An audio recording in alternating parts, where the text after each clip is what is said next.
Ada indikasi permainan politik, nahan proyek supaya lama persetujuannya. Ini perlu dievaluasi juga komisaris Pertaminanya.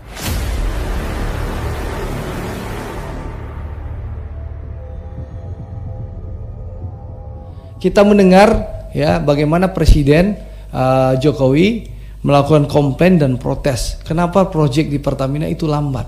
Nah, itu juga perlu diungkap kepada publik, Pak Menteri. Saya mendengar seperti RDMP Balikpapan, lalu proyek olefin di TPPI Tuban. Itu lambat kenapa? Karena direksi Pertamina butuh persetujuan komisaris.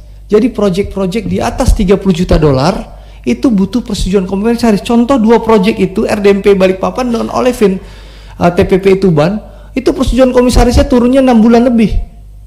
Ya, bagaimana proyek investasi bisa berjalan cepat kalau persetujuan komisarisnya turunnya 6 bulan lebih? Ini mau kita melakukan aksi korporasi yang cepat sesuai dengan arahan Presiden agar investasi jalan, atau kita mau berpolitik gitu loh di dalam BUMN kita. Nah, ini perlu dievaluasi, Pak Menteri. Saya mengusulkan ke Pak Menteri bahwa proyek Pertamina di atas 1 triliun lah yang harus diberikan persetujuan oleh komisaris. Itu satu. Yang kedua, persetujuan komisaris itu harus ada jangka waktu yang jelas. Misal 1 bulan untuk mengevaluasi, ya, menginvestigasi proyek itu. Bukan batas waktu yang nggak jelas, sampai berbulan-bulan, sampai 6 bulan. Lalu kapan kita bikin proyek investasinya dibangun?